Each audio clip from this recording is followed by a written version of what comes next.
बिस्मिल्लाहिर्रहमानिर्रहीम। अस्सलाम वालेकुम डियर स्टूडेंट्स, कैसे हैं सब। उम्मीद है कि सब खैरियत से होंगे। इसी तरह अल्लाह पाक आप लोगों को अपनी हिफाजत में रखे और अपना बहुत सारा ख्याल रखे।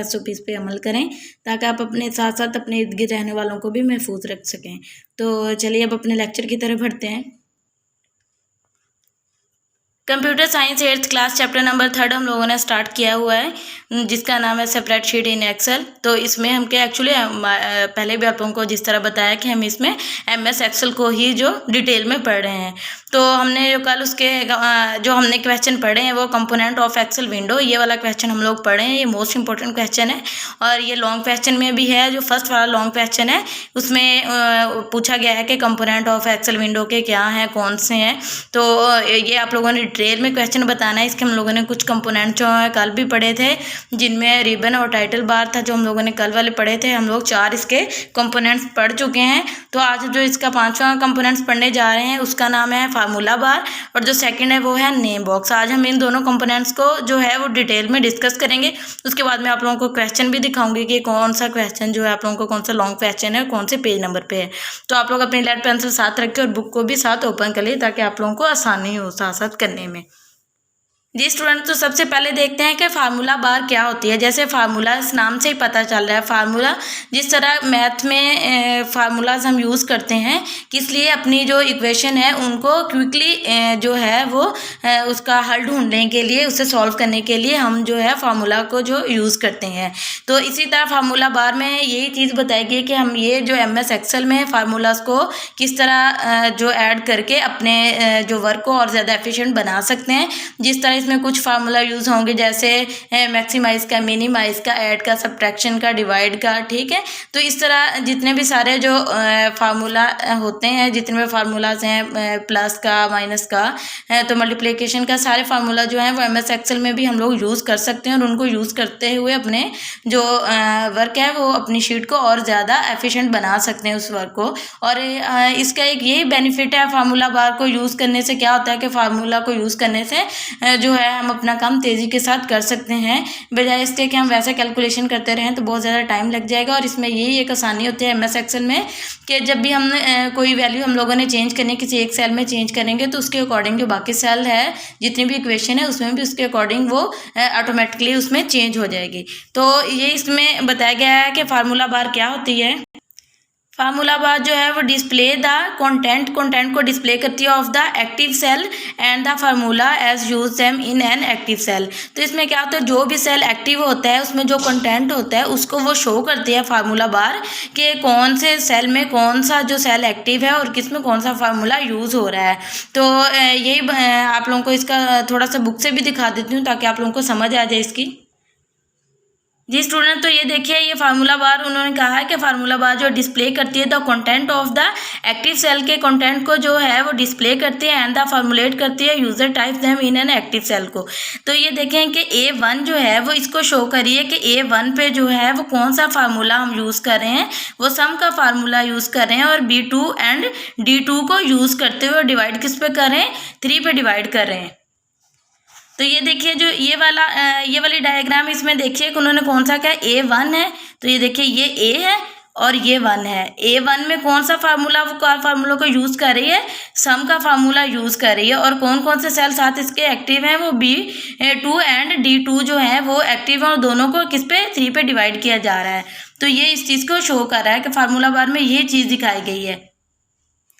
एंड जो सेकंड इसका है वो है नेम बॉक्स। नेम बॉक्स में क्या, जिस तरह नेम से ही पता चल रहा है कि बॉक्स में कौन सा, जो उस बॉक्स में जो नेम होगा उसको शो करेंगे कि नेम बॉक्स कौन सा है। मतलब a name box A active है, C एक्टिव है, F एक्टिव है या फिर 7 एक्टिव है, 9 एक्टिव है। जो भी सेल एक्टिव होगा उस बॉक्स का नाम ये डिस्प्ले करेगा।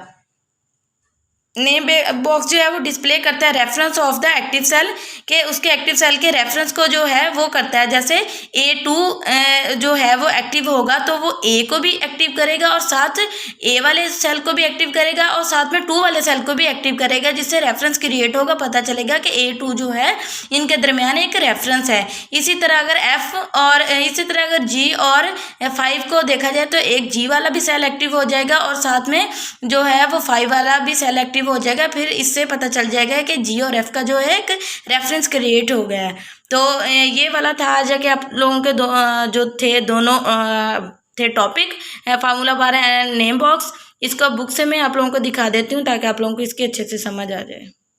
जी स्टूडेंट, तो देखिए फार्मूला बार क्या होती है। फार्मूला बार डिस्प्ले करती है the content of the active cell के एंड द फार्मूलेट करती है as user type them in an active cell, और बताती है कि यूजर जो है वो किस टाइप का कौन सा जो सेल है वो एक्टिव किया हुआ है। The formula bar can be use, इस्तेमाल होता है टू एडिट करने के लिए सेल को टू कंटेंट इजीली। तो फार्मूला बार जो कैन बी इजीली एडिट कर सकते हैं, इसमें सेल में जो भी कंटेंट दिया होगा उसे इजीली एडिट कर सकते हैं। जैसे मैंने आप लोगों को पहले भी बताया कि फार्मूला बार में ये चीज़ दिखाई गई कि आप लोगों को कोई भी फार्मूला अप्लाई किया हुआ है, अगर कोई वैल्यू आप लोगों को सडनली उसकी चेंज करनी पड़े, तो अगर 3 की जगह आप लोगों को 5 करना पड़े तो 5 के अकॉर्डिंग जितनी भी सब्ट्रैक्शन हुई होगी, मल्टीप्लिकेशन हुई होगी, डिवीजन हुई होगी, तो सारी जहाँ जहाँ पे वो वैल्यू होगी उसके अकॉर्डिंग जो है वो उसका सोल्यूशन आ जाएगा। The formula bar also contain जो है वो द इंसर्ट फंक्शन। ये फार्मूला बार जो है वो कहाँ पे मुश्तमिल होती है, कंटेन होता है मुश्तमिल होना इन द इंसर्ट फंक्शन के अंदर जो है बटन है वहाँ पे ये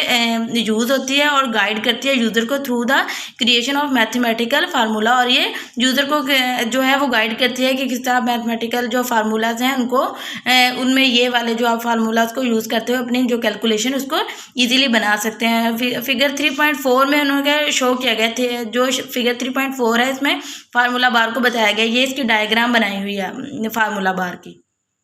तो ठीक है, एक सिंपल इसका ये कॉन्सेप्ट है कि फार्मूला बार में क्या होता है, फार्मूलाज दिए गए होते हैं जैसे प्लस माइनस मल्टीप्लिकेशन डिवीजन के, और उनको यूज़ करते हुए हम जो है वो अपने काम को बहुत ज़्यादा एफिशिएंट बना सकते हैं, क्विकली बना सकते हैं। ये आप लोगों का इतना पैराग्राफ है, यहाँ तक आप लोगों ने सारा ही करना है, ये वाला पूरा पैराग्राफ करना है। तो ये भी साथ आप लोगों को पता होना चाहिए कि कौन सा सेल एक्टिव है। A1 एक्टिव है, तो ये देखें ये A है और ये 1 है, तो ये देखें ये वाला सेल एक्टिव किया गया है A1 वाला। अगर B2 वाला होता, B और 2 वाला, तो फिर कौन सा सेल एक्टिव होना था। इधर से ये B है ये, और इधर से 2 ये वाला। चलिए अब देखते हैं कि नेम बॉक्स क्या होता है। नेम बॉक्स जो है वो डिस्प्ले करता है द रेफरेंस को ऑफ द एक्टिव सेल। जो नेम बॉक्स है वो डिस्प्ले करता है रेफरेंस को ऑफ द एक्टिव सेल। जिस तरह ये वाला सेल है A और 1, तो इसका रेफरेंस क्रिएट किया गया A और 1 का। मतलब अगर A 1 पे होंगे तो A पे होंगे तो हमें पता चलेगा A के साथ ये जो बॉक्स है वो जिसे हाईलाइट किया गया उसके साथ कौन सा है, ये 1 है। अगर यहाँ पे ये वाला बॉक्स एक्टिव किया गया होता तो फिर A2 आना था, जिसका मतलब है कि ये रो में तो ये कॉलम तो A वाला है और रो कौन सी है, 2 वाली है, तो ये A2 का रेफरेंस क्रिएट हो जाना। तो ये बात उन्होंने इधर बताई कि नेम बॉक्स जो है वो डिस्प्ले करता है रेफरेंस को of all the active cell. जो भी सेल एक्टिव होंगे उनके रेफरेंस को बताना है, जो भी एक्टिव होगा। सर जिस तरह यहाँ पे सेल ये एक्टिव था तो इसका जो रेफरेंस क्या बना, A1 है। अगर यहाँ पे होता तो इसका फिर B3 होना था, यहाँ पे अगर होता तो इसी तरह डिफरेंट है। It also located next to the formula bar. ये लोकेटेड होते हैं to the next formula bar में as show in the figure. अगर आप लोगों ने नेक्स्ट किसी बॉक्स में जाएंगे, यहाँ पे ये वाला बॉक्स अगर आप लोगों ने एक्टिव किया है तो ये कौन सा है होगा, B4 होगा।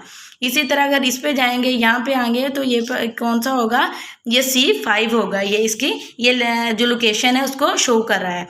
It can also use to go to the specific cell by entering the name of the cell in it. तो इट ये क्या हो सकता है, अभी एक स्पेशल सेल के तौर पे भी यूज़ हो सकता है जिसमें हम डाटा को इंटर करने के लिए जो है वो यूज़ कर सकते हैं। तो ये आप लोगों का दूसरा टॉपिक था, ये आप लोगों ने पूरा करना है, ये इतना नेम बॉक्स। तो ये आज आप लोगों का 18 डेट का यहाँ से लेके यहाँ तक आप लोगों का है, ये जो आप लोगों ने याद करना है। एच वर्क भी अभी आप लोगों को बताती हूँ, उसके बाद आप लोगों को क्वेश्चन दिखाती हूँ को कौन सा है। जी स्टूडेंट, तो ये आप लोगों का एच वर्क है 18 मई का। आप लोगों ने क्या है, डिफाइन करनी है किसकी, फार्मूला बार की। फार्मूला बार की आप लोगों ने डिफाइन लिखनी है और यहाँ से लेके यहाँ तक आप लोगों ने जो याद करना है। अब आप लोगों को क्वेश्चन दिखाती हूँ। जी स्टूडेंट, तो ये वाला जो है वो लॉन्ग क्वेश्चन है। आप लोगों का पेज नंबर देख रहे हैं, पेज नंबर जो है वो 85 पे आप लोगों का ये वाला एक क्वेश्चन है, लॉन्ग क्वेश्चन। और लॉन्ग क्वेश्चन में उन्होंने कहा कि एक्सप्लेन करना है डिफरेंट पार्ट्स या फिर कंपोनेंट्स को ऑफ एक्सेल विंडो।